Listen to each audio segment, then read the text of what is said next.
तो उस जन्म की जब याद आ जाती है तो उसको भी लिया है कि उसमें देशना लब्धि के अंदर। तो तत्वार्थ वृत्तिकार ने कहा कि नैसर्गिक सम्यक दर्शन भी गुरु को क्लेश करने वाला न होने से, अर्थात गुरु को अधिक परिश्रम कराने वाला न होने से स्वाभाविक कहलाता है, किंतु गुरु के उपदेश के बिना प्राय वह भी नहीं होता है। देखो यहाँ निमित्त की प्रबलता बताते हैं कि हम अज्ञानी हैं, लेकिन गुरु ने हमें संबोधन दिया, शास्त्र की पंक्तियाँ दिखाई, तो हमने उस पर श्रद्धान किया। तो ये इस जन्म के अंदर तो है ही साक्षात कारण, लेकिन जो निसर्गज सम्यक दर्शन मतलब स्वभाव से सम्यक दर्शन उत्पन्न हुआ, उसमें भी ये कहा कि नंबर एक तो पूर्व जन्म में किसी गुरु से उपदेश प्राप्त किया, उस जन्म में नहीं सम्यक दर्शन उत्पन्न हो पाया, तो अगले जन्म में उसका याद हो आया कि हाँ हमको गुरु ने ये पढ़ाया था, ये बताया था, हमने उस पर अमल नहीं किया था। तब इधर जब आने के बाद इस जन्म में सम्यक तो हो जाता है, तो उसमें वो पूर्व की देशना लब्धि काम आ जाती है। या इस जन्म में दूसरा कारण ये दिया कि देशना लब्धि किस प्रकार से, जैसे गुरु ने जरा सी बात बताई, अपने को समझ में आ गई। दो तरह के शिष्य होते हैं, एक को तो बहुत डिटेल में बताना पड़ता है, और एक है कि जरा सा गुरु ने बताया और तुरंत समझ में आ गया। तो जो गुरु को ज़्यादा बताने में कष्ट जिसमें नहीं उठाना पड़ता, परिश्रम नहीं करना पड़ता है, और शिष्य समझ करके सम्यक्त को धारण कर लेते हैं, वह भी देशना लब्धि निसर्गज सम्यक दर्शन में मानी गई है। माने कि आप सब लोगों को भी इस सम्यक दर्शन को प्राप्त करने का अधिकार है। भगवान के दर्शन करते करते एकदम परिणामों में निर्मलता आ गई। गुरु का उपदेश सुनते सुनते एकदम कहाँ था मैं, मेरी कितनी भ्रांत धारणाएं थीं, ये सब सोच करके और गुरु उपदेश को ग्रहण करके और सम्यक दृष्टि बन जाते हैं। समझो किसी ने अपने घर के अंदर पानी छान करके पीने का नहीं सोचा, कुछ लोग कह देते हैं फिल्टर पानी आता है, इसको छानने की क्या ज़रूरत है। लोगों को विश्वास नहीं होता है कि अनछने जल में जीव होते हैं, छने हुए जल को प्रयोग करना जैन धर्म में बताया है। अब पहली धारणा के कारण उन्होंने उस बात को नहीं समझा, गुरु ने उपदेश दिया तो हर घर के अंदर नल में छन्ना लग गया। तो ये क्या हुआ, ये गुरु के उपदेश के बल पर हमने उस शिक्षा को धारण किया। ऐसे अनेक शिविरों के अंदर देखा जाता है कि जब चाहे कोई विद्वान पंडित ही पढ़ाने ना जाए, चाहे कोई गुरु पढ़ा दें या विद्वान पढ़ा दें, उसके बाद बच्चों की डेली की प्रवृत्ति में बहुत फर्क आ जाता है। कितने शिविरों के बाद बच्चे धोती पहनना सीख जाते हैं, पूजन करना सीख जाते हैं, भगवान का अभिषेक करना सीख जाते हैं। तो ये क्या है, ये सम्यक्त की ओर बढ़ना है, सम्यक दर्शन की ओर बढ़ करके और जिन धर्म की प्रभावना में कारण बनता है। इसलिए आज भी इन निमित्तों को बनाया जाता है। समाज के लोगों का भी दायित्व रहता है कि अगर गर्मी की छुट्टियां हैं तो हम बच्चों को शिविर लगा करके उन्हें पाठशाला में पढ़ाएं, उन्हें भेजें ताकि ये संस्कार पढ़ें। तो ऐसे संस्कार आज भी काम आते हैं और अगले जन्म में भी काम आते हैं। ऐसे न जाने कितने उदाहरण हैं कि पूर्व जन्म का जाति स्मरण हो गया, जरा सा अगर शेर को संबोधन प्रदान किया मुनियों ने कि हे मृगराज, तू कहाँ हिंसा में पड़ा हुआ है, तू तो एक दिन अहिंसा का अवतार होने वाला है। एकदम सुनते ही उस शेर को पूर्व जन्म का जाति स्मरण हो गया। अरे मैं तो ऋषभ देव भगवान का एक दिन पोता था, उनके साथ दीक्षा ली थी, भटक गया मार्ग और मैंने कितने दिन तक नरकों में दुख भोगे हैं, और अब ये मुनिराज मुझे संबोधन दे रहे हैं। वो एक हिरण को मार रहा था और मुनिराज के संबोधन से वैसा का वैसा छोड़ दिया, और छोड़ ही नहीं दिया, उसने आगे से नियम ले लिया, 5 अणु व्रत धारण कर लिए, जंगल के सूखे पत्ते खाने लगा। मुनिराज ने अन्य श्रावकों को कहा कि देखो अब ये शेर बिल्कुल श्रावक बन गया है, और सूखे पत्ते खा खा करके उसने जिंदगी के दिन निकाले और किसी भी जीव को मारता नहीं था। तो ऐसे पशु भी जब संबोधन को प्राप्त हो जाते हैं। तो पहले उसको जाति स्मरण हो गया पूर्व जन्मों का, आंखों से अश्रुधारा बहाने लग गया, आंसुओं के माध्यम से मुनिराज को बताने लग गया, हे मुनिवर, मैं आपके संबोधन को सुन रहा हूँ और मैं आपसे अणुव्रतों को धारण कर रहा हूँ। शांत भाव से बैठा, वरना अगर शांत भाव ना होता, उसकी वही प्रवृत्ति होती तो मुनि के ऊपर झपट करके उन्हें तो बल्कि खा जाता।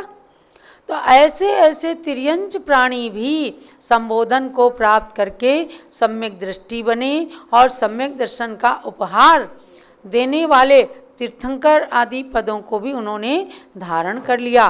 तो इस पुस्तक के अंदर ऐसी तमाम धवला, जय धवला, तत्वार्थ राजवार्तिक, तत्वार्थ वृत्ति आदि ग्रंथों का आश्रय लेकर बताया गया है कि इस कथन से तो इस सम्यक निसर्ग सम्यक दर्शन में भी गुरु उपदेश विवक्षित है। मात्र इतना ही है कि वो गुरु के किंचित उपदेश मात्र से हो जाता है, गुरु को उसे समझाने के लिए अधिक उपदेश नहीं देना पड़ता है। जिसे बार बार उपदेश देना पड़ता है तो समझो उसका सम्यक दर्शन जो प्रकट होगा वो अधिगमज हो जाएगा। और बिल्कुल गुरु को मेहनत नहीं करनी पड़ी, जरासी में संबोधन को प्राप्त हो गया, मोक्ष मार्ग में लग गया, तो समझो कि उसे निसर्गत सम्यक दर्शन हो गया। इसी प्रकार से सभी सम्यक दर्शनों में बाह्य कारणों की कुछ न कुछ अपेक्षा रहती है, ये बात स्पष्ट हो जाती है। अतः ये समझना चाहिए कि इन दोनों सम्यक्त के अंतरंग कारण समान होते हुए भी बाह्य कारणों के भेद से ही ये दो भेद हो गए हैं। अंतरंग कारण तो सबके ही है कि दर्शन मोहनी का उपशम क्षय या क्षयोपशम होगा अंदर की फैक्ट्री में, जो हमें दिखेगा नहीं, और बाहर में हमें दिखेगा कि हमारे भाव पवित्र हुए हैं, हम देवसात गुरु पर श्रद्धान कर रहे हैं, या भगवान के दर्शन करते हुए या गुरु का उपदेश सुनते हुए हमें सम्यक दर्शन हुआ। तो ये सब बाह्य निमित्त हैं। इसीलिए देखो हर बच्चे को सत्संग जरूर कराना चाहिए। बच्चों को आज आप टीवी दिखाते हैं, जन्म लेते ही मोबाइल पकड़ने लगते हैं और इंटरनेट की ओर चले जाते हैं, ऐसा सोशल मीडिया के अंदर डूब जाते हैं कि आत्मज्ञान और धर्म के ज्ञान से तो बिल्कुल शून्य हो जाते हैं। ऐसे ही बच्चों के अंदर भी अपना कर्तव्य है कि हम संस्कार भरें, सत्संग जरूर कराएं। एक बार ऐसा हुआ कि एक सज्जन आए, बोले माता जी आज मैं बहुत पछता रहा हूँ कि मेरा बेटा भाग गया और आज तक उसका कोई खबर ही नहीं है कि वो कहाँ गया। तो हमने कहा इसमें पश्चाताप की क्या बात। बोले हमने कभी उसे मंदिर के दर्शन नहीं कराए, हमने कभी गुरु के दर्शन नहीं कराए, गुरुओं के उपदेश नहीं सुनाए। तभी एक दूसरे सज्जन आ गए, वो कहने लग गए मुझे एक बात अच्छी लगी कि हमने गुरुओं के उपदेश से जो जाना था, हमने गुरुओं का सत्संग कराया था, एक बार मेरा बेटा भाग गया तो थोड़े दिन में फलाने महाराज जी के यहाँ मिल गया। तो कम से कम जो भागा वो गुरु के पास तो पहुँचा, और जो गुरु के दर्शन ही नहीं करना जानता था वो भागा तो कहाँ भागा, हमेशा के लिए भाग गया, उसका अता पता ही नहीं है। और माता पिता कितने परेशान हो रहे हैं। तो इसलिए सत्संग जरूर कराना। एक गुरु के आहार को देखने के लिए, इसलिए अनुमोदना करने के लिए भी प्रेरणा दी जाती है। आहार दे सको तो दो, नहीं तो देखो। देखते देखते भी लोगों को सम्यक दर्शन हो जाता है। एक बच्चे का हुआ ऐसे कि बच्चे को खिलाने के लिए माँ ने खीर बनाई और माँ ने कहा कि बेटा मैं तुझे खीर खिलाऊंगी, मैं पानी लेने जा रही हूँ और कोई महाराज जी आए तो उनको रोक लेना, मैं उनको पहले खीर खिलाऊंगी फिर तुमको खिलाऊंगी, तो खीर ज़्यादा मीठी बन जाएगी। बच्चे ने कहा अच्छा माँ। हम महाराज किसे कहते उससे पता ही नहीं था, वो बाहर खड़ा हो गया। अब एक दिगंबर संत उधर से आए, उसने सोचा हो सकता है यही महाराज हों, मेरी माँ कह रही थी कोई महाराज आए तो उन्हें रोक लेना। वो आगे बढ़ा, बोले महात्मा जी रुकिए, मेरी माँ ने कहा है कि आपको घर में ले जाना है, वो आपको खीर खिलाएगी, आप रुक जाइए। महाराज ऐसे कैसे रुक जाते। जैन संतों की विधि। वो रोकने की कोशिश कर रहा था, महाराज आगे आगे चल रहे थे, इतने में उसकी माँ आ गई। उसके सर पर पानी का घड़ा था। उसने समझ लिया कि बेचारा अज्ञानी बालक है, इसलिए महाराज नहीं रुक रहे हैं। उसने तुरंत कहा, हे स्वामिन अत्र तिष्ठ, आहार जल शुद्ध है। महाराज खड़े हो गए और उसने 3 प्रदक्षिणा दे करके पड़गाहन किया, चौके में ले गई और आहार में खीर का आहार दिया। बच्चे से कहती है, बेटा बाहर ही रहना, अंदर मत आना, और इन्हीं गुरु को आहार देके हम तुमको खीर खिलाएंगे, बहुत अच्छी खीर लगेगी। बच्चा ताली बजाने लगा, ताली बजा बजा कर जय हो जय हो जय हो, माँ के कहने से वो जय हो कहने लगा। इतने में उसको इतना पुण्य बंद हो गया कि आगे जाकर वो धन्ना सेठ बन गया। समझे? आहार दान को केवल देखने मात्र से। और वे मुनिराज तो रिद्धिधारी मुनिराज थे, अक्षीण रिद्धि थी। उनको आहार देने के बाद उसने माँ ने बच्चे को खीर खिलाई। अब खीर का बर्तन ही ना खाली हो, अड़ोस पड़ोस को बुला लिया, सबको खीर खिला दिया, पूरे नगर को बुला दिया, सबको खीर खिला दिया। शाम तक वो बर्तन खाली ही नहीं हुआ। खूब अच्छे से बच्चे को खीर खिलाया, क्योंकि वो गरीब बच्चा था, उसको जल्दी कभी खीर नहीं मिलती थी। उसने खूब खीर खाया और खीर खाने के साथ साथ उसने ये जाना कि गुरु को देने के बाद जो खीर हमें माँ ने दी है, इसीलिए ये खीर इतनी बढ़ गई। और आगे जा कर के उसको कितना अच्छा फल मिल गया, धन्ना सेठ बन गया। जहाँ उसकी नाल भी गाड़ी गई, वहाँ भी रत्नों का घड़ा मिल गया। ऐसा ये जो है संबोधन, उद्बोधन, अनुमोदना, ये हमारे जीवन में काम करती हैं, ये सम्यक दर्शन को दृढ़ करती हैं। अब अनजान में भी उस बालक ने जो जय हो कहा, उससे ही उसको इतना पुण्य बंद हो गया। तो आप समझो, अनजान से जब इतना पुण्य मिला, तो जान करके जब दान देंगे, आहार देंगे, तीर्थ यात्रा करेंगे, वहाँ जाके दान देंगे, मंदिर बनवाएंगे, मूर्ति बनवाएंगे, गुरु का सत्संग करेंगे, तो आपको कितना पुण्य मिलेगा? असीम पुण्य। इस पुण्य की तुलना कोई नहीं कर सकता।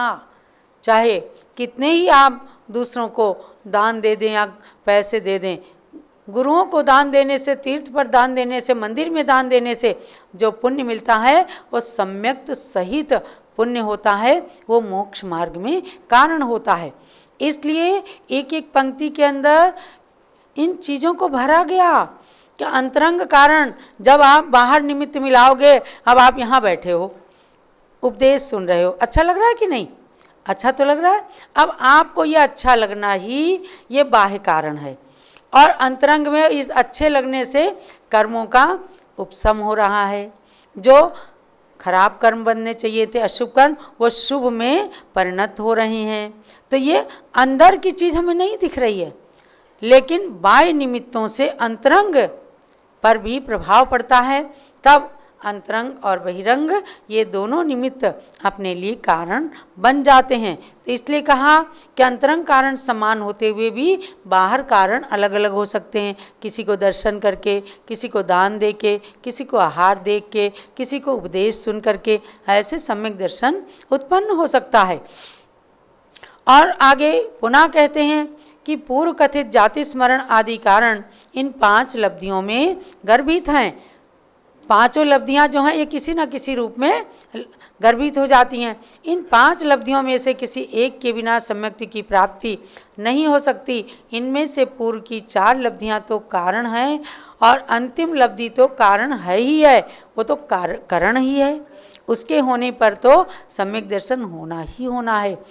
पूर्व की 4 लब्धियों के होने पर सम्यक्त होवे ही ये नियम नहीं है, किंतु उनके बिना कभी भी सम्यक्त नहीं होगा। जिनको सम्यक दर्शन होना है, उनको इन सीढ़ियों को पार करना पड़ेगा। क्षय उपशम विशुद्धि देशना और प्रायोग तक भी आना पड़ेगा, और फिर करण लब्धि के बाद हो जाएगा सम्यक दर्शन नियम से। तो इन चीज़ों की एक एक चीज़ की उपयोगिता है। इस ग्रंथ को लिखने का कारण एक ही है कि जो लोग निमित्त को नहीं मानते, जो गुरुओं को महत्व नहीं देते, जो शास्त्र स्वाध्याय को महत्व नहीं देते, जो भगवान के दर्शन को महत्व नहीं देते, उनके लिए ये धौला आदि की पंक्तियाँ, लब्धिसार, तत्वार्थ, राजवार्तिक आदि पंक्तियों को निकाल निकाल करके पूज्य माता जी ने यहाँ पर संजोया है, रखा है कि इन एक एक पंक्तियों को बिल्कुल कंठ के अंदर विराजमान कर लो, ताकि कभी भी दिग्भ्रमित ना होने पाओ। वरना ऐसे ऐसे लोग देखे कि 7 प्रतिमा ले ली, कोई ने दीक्षा भी ले ली, लेकिन अगर एकांत पक्षियों के कहने में आ गए तो उनका संयम छूट गया। ऐसे सामने सामने देखा है तो ऐसे भ्रमित मत होना, क्योंकि जो अधकचरे लोग होते हैं या जिन्हें दूसरे के उपकार की बिल्कुल इच्छा नहीं होती, वे दूसरों को मोक्ष मार्ग से दूर कर देते हैं। अच्छी अच्छी मक्खन पालिश करके, अच्छी अच्छी बातें सुना करके और उन्हें मोक्ष मार्ग से दूर कर देते हैं। और फिर जो लोग उससे च्युत हो जाते वो कहते पंचम काल में तो सम्यक दर्शन होता ही नहीं, पंचम काल में तो सच्चे साधु होते ही नहीं। अरे नहीं होते हैं तो आज 1800 पिच्छीधारी कहाँ से आ गए? यह कुंद कुंद आचार्य की वाणी के अनुसार ही तो आए हैं कि पंचम काल के अंत तक संत होंगे, भावलिंगी संत होंगे और सच्चे साधु होंगे, जिनसे मोक्ष मार्ग की परंपरा चलती रहेगी। इसलिए दिग्भ्रमित होना नहीं। इस प्रवचन निर्देश का ग्रंथ के एक एक पंक्ति को पढ़ना, हृदयंगम करना और अपने सम्यक दर्शन को दृढ़ करना, यही आज के स्वाध्याय का सार समझना।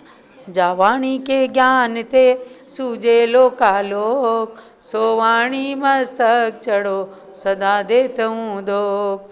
हे जिन वाणी भारती तो जब जो तेरी शरणा गए, सो पावे सुख। ज्ञानमती को नित नमो, ज्ञान कली खिल जाए, ज्ञान ज्योति की चमक में जीवन मम मिल जाए। जलोदात सांगमयी जिनवाणी माता की जय। आप गुरु भक्ति की ओर आ जाएंगे। पहले आचार्य त्रय के चरणों में अर्घ्य और पुनः माता की पूजन। प्रथमाचार्य शांति सागर के पद में अर्घ्य समर्पण है। वीर सिंधु अरुणेमि सिंधु आचार्य के पद का अर्चन है। परम तपस्वी तीनों गुरु शिव पद साधक कहलाते हैं। इन पद में चंदनामती हम अर्घ्य कथाल चढ़ाते हैं। ओम ह्रीं श्री शांति सागर वीर सागर नेमि सागर आचार्य त्रयगुणेन्द्रेभ्यो अनर्पद प्राप्ति अर्घ्यं निरुपामते स्वाहा। बोलो। जय बोलिए भारत गौरव दिव्य शक्ति गणी प्रमुख श्री ज्ञानमती माता जी की जय। पूजन करो जी श्री गणनी ज्ञानमती माता जी की पूजन करो जी। जिनकी पूजन करने से अज्ञान तिमिर नश जाता है। जिनकी दिव्य देशना से शुभ ज्ञान हृदय बस जाता है। उनके श्री चरणों में आवानन स्थापन करते हैं। सन्निधिकरण विधि पूर्वक पुष्पांजलि अर्पित करते हैं। पुष्पांजलि अर्पित करते हैं। पूजन करो जी श्री गणनी ज्ञानमती माता जी की पूजन करो जी। ओम ह्रीं गणनी प्रभु श्री ज्ञानमती माता अत्र अवतर अवतर 67 आह्वाननम अत्र तिष्ठ तिष्ठ ठः ठः स्थापनम अत्र मम सन्नितो भव भव षट् सन्निधि गण स्थापनम। ज्ञानमती जी नाम तुम्हारा ज्ञान सरित अवगाहन है। तेरी पावन प्रतिभा लख कर मेरा मन भी पावन है।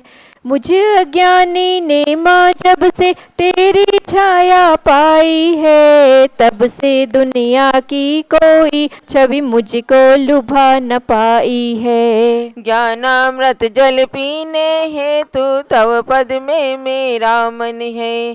तेरी पावन प्रतिभा लख कर मेरा मन भी पावन है।